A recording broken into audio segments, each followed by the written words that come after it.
Masa hanya 2 orang yang menerima aliran dana sih? Heri Gunawan menerima aliran dana 15,86 miliar. Satori menerima aliran dana 12,52 miliar. Masa yang lain tidak?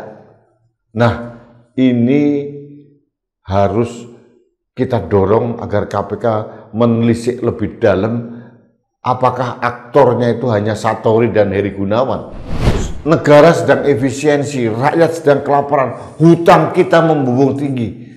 Tapi justru BI dan OJK membuat kegiatan yang aneh-aneh.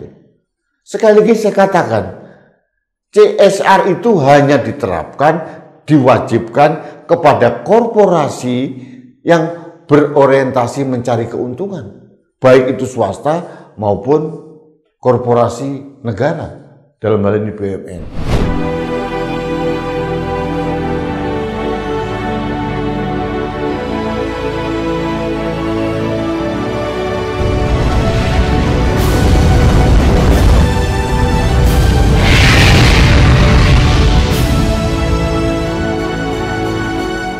Halo sahabat Indonesia, kita bertemu kembali dalam Opini Rudy di Anak Bangsa Channel.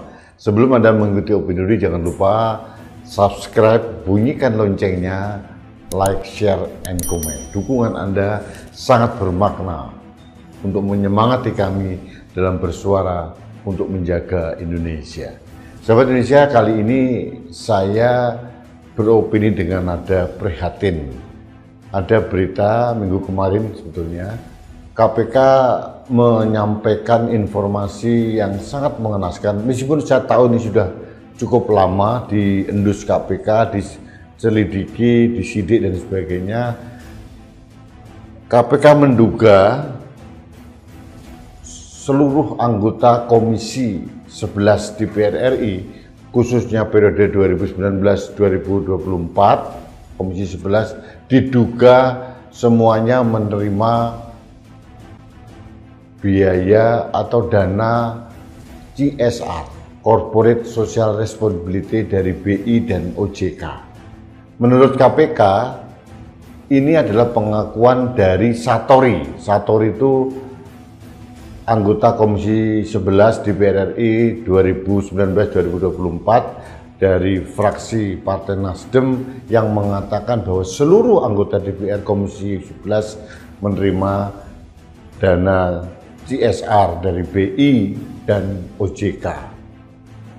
Dan KPK mengatakan akan menelusuri kasus itu untuk sementara waktu terkait dengan penyimpangan dana CSR dari Bank Indonesia dan OJK, Otoritas Jasa Keuangan itu sudah ditetapkan 2 tersangka. Yang pertama adalah Heri Gunawan dari fraksi Partai Gerindra. Dulu dia Komisi 11, sekarang terpilih kembali untuk periode 2024-2029, tapi sekarang Heri Gunawan ini di Komisi 2. Heri Gunawan dari Gerindra ini diduga menerima aliran dana dari CSR Bank Indonesia dan OJK sebesar 15,86 miliar rupiah. Yang kedua adalah Satori. Satori itu adalah politikus dari Partai Nasdem. Tahun 2019-2024 itu menjadi anggota Komisi 11 dan sekarang Satori ini terpilih kembali untuk menjadi anggota DPR 2024-2029. Tapi sekarang Satori ada di Komisi 8. Nah, menurut KPK diduga Satori ini menerima aliran dana dari CSR Bank Indonesia dan OJK sebesar 12,56 miliar. Sedih saya. Menyikapi hal ini, saya harus memberikan gambaran sekilas. Bank Indonesia itu adalah otoritas keuangan tertinggi di Indonesia. Itu lembaga independen. tidak di bawah presiden. OJK sama, Otoritas Jasa Keuangan adalah lembaga pengawasan perbankan, itu independen.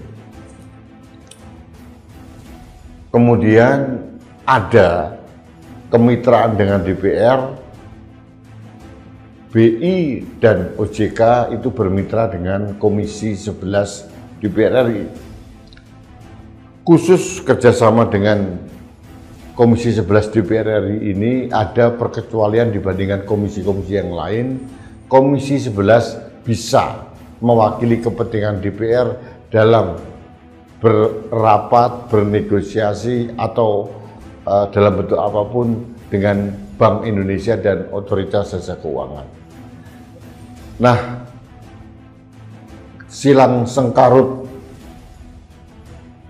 dana CSR ini terjadi pada periode 2020 sampai 2023. Ada dua pertanyaan saya yang menggoda, yang membuat saya bingung. Yang pertama, kita bicara CSR. CSR itu adalah Corporate Social Responsibility, pertanggungan jawab sosial korporasi. Ini diberikan kewajiban kepada korporasi yang mendapatkan keuntungan, baik korporasi swasta maupun korporasi negara seperti BUMN. Ada undang-undang yang mengatur bahwa 2,5% dari CSR baik swasta maupun BUMN itu harus dikembalikan kepada masyarakat dalam bentuk dana CSR. Pertanyaan saya, apakah Bank Indonesia dan Otoritas Jasa Keuangan itu korporasi yang mencari untung? Jawabannya tentu tidak. Kalau tidak, mengapa ada kemasan bantuan sosial seperti ini? Kenapa BI yang merupakan otoritas keuangan tertinggi di Indonesia dan OJK sebagai otoritas pengawasan perbankan harus mengeluarkan dana untuk CSR? Meskipun oleh BI, CSR itu dikemas dalam nama yang keren, Program Sosial Bank Indonesia. Kemudian OJK membuat kemasan ada jasa penyuluhan keuangan. Pertanyaannya, untuk apa dana itu dikeluarkan lalu dibentukkan CSR dan harus melalui DPR? Mengapa tidak melakukan sendiri? Pertanyaan yang paling mendasar itu. Kalau kita bicara CSR, Corporate Social Responsibility, itu hanya diterapkan kepada korporasi yang mencari keuntungan, baik swasta maupun korporasi negara, swasta dan BUMN. Tadi pertanyaan awal saya tadi, apakah BI dan OJK itu korporasi yang mencari keuntungan? Tentu saja tidak. Mengapa masih ada program-program seperti ini? Dan pertanyaan saya kedua, mengapa harus melalui anggota DPR? Konon katanya melalui rapat-rapat dengan Komisi 11 waktu itu dibentuklah yayasan-yayasan yang dikendalikan oleh anggota DPR dari Komisi 11. Ini kan potensial kuat terjadi penyalahgunaan. Heri Gunawan diduga membuat yayasan baru sekian, Satori sekian. Tapi aneh rasanya kalau belum ada orang-orang BI maupun orang-orang OJK yang harus bertanggung jawab dengan hal ini.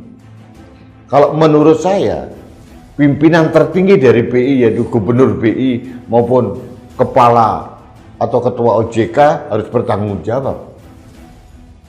Karena sebagai lembaga negara tidak ada kewajiban untuk CSR.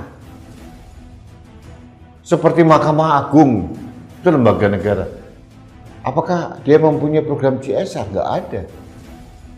DPR, MK, BPK, KY, itu lembaga negara yang selevel dan tidak ada kewajiban untuk membuat CSR.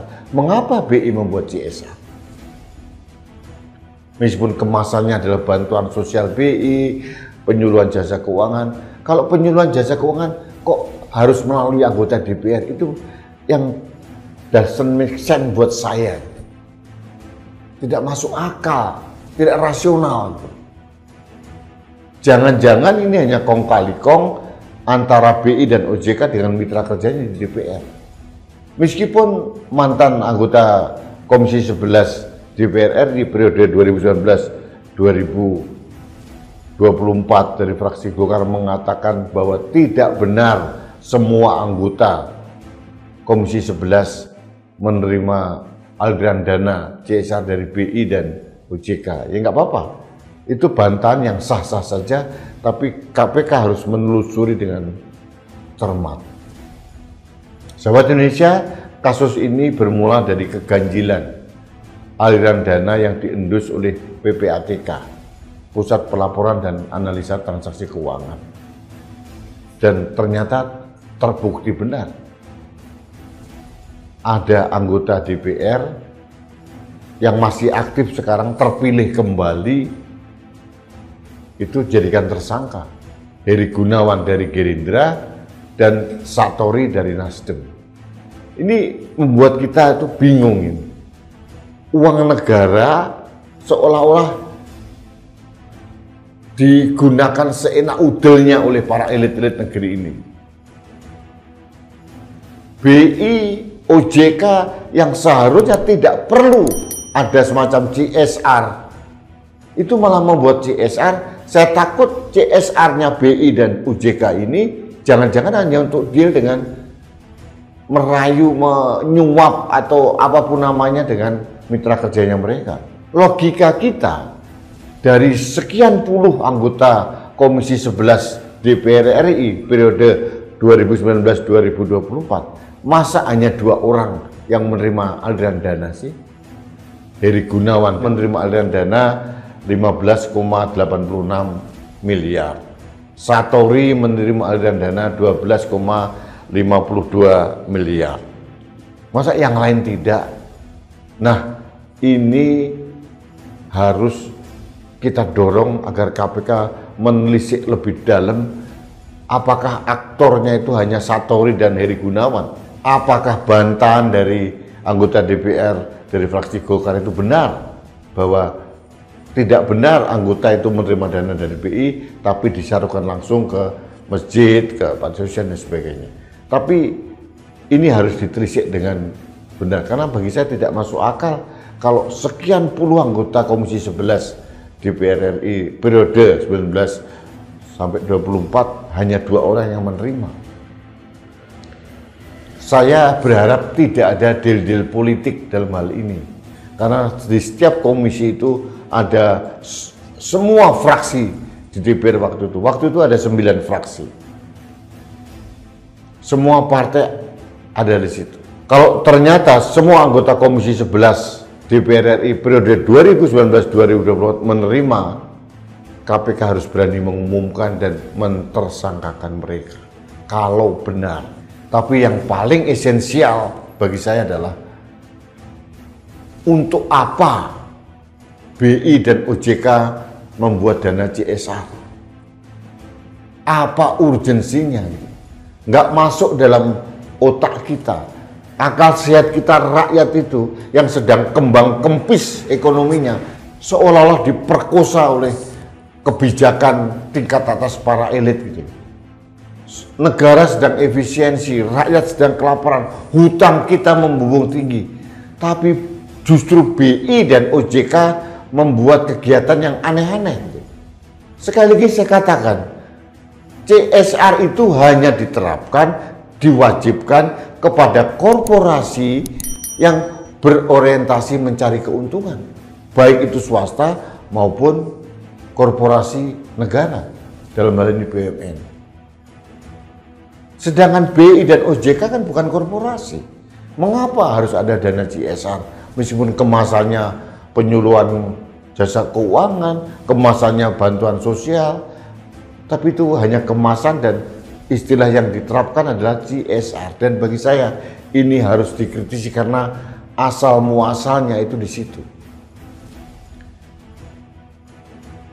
Kalau ini tidak dibenahi dari awal, kasus-kasus seperti ini akan banyak terjadi di kemudian hari, menimpa siapa saja, dan rakyat seolah-olah dipermainkan oleh wakilnya di DPR, rakyat dipermainkan oleh elit negeri ini, dan seenak udahnya membuat kebijakan yang akhirnya merugikan negara, akhirnya menjadi sasaran korupsi. Dalam hal ini saya memberikan apresiasi kepada KPK yang sudah mengungkapkan kepada publik tentang temuan tentang korupsi dana CSR Bank Indonesia dan OJK. Rakyat juga menunggu bagaimana perkembangan dari korupsi kuota haji. Nah, kemarin Menteri Agama Gus Yakut sudah diperiksa. KPK mengatakan akan menelusuri siapa yang memerintahkan Gus Yakut. Pertanyaan saya, apakah KPK berani mengusut pemberi perintah kepada Menteri Agama? Siapa atasan Menteri Agama? Tentu saja bukan kepala RT atau RW. Anda tahu sendiri jawabannya. Sahabat Indonesia, demikian opini saya yang penuh dengan keprihatinan dan kemarahan saya sebagai rakyat karena dana yang kita setorkan ke negara berupa pajak, cukai ataupun namanya dikelola dengan ugal-ugalan oleh beberapa lembaga negara yang tidak layak membuat CSR tapi dilakukan juga, dan mudah-mudahan ini menjadi PR kita agar DPR, pemerintah dan seluruh stakeholder di negeri ini tidak membuat kebijakan yang aneh-aneh, dan CSR itu tidak dipergunakan untuk hal yang baik, dan tidak perlu lembaga-lembaga negara yang tidak berorientasi pada mencari keuntungan itu harus membuat CSR seperti BI dan OJK. CSR sekali lagi hanya diterapkan kepada korporasi pemerintah maupun swasta yang berorientasi mencari keuntungan. Sedangkan sekali lagi saya katakan, BI dan OJK bukan sebuah korporasi. Terima kasih sahabat Indonesia, kita bertemu kembali dalam Opini Rudy selanjutnya. Sampai jumpa.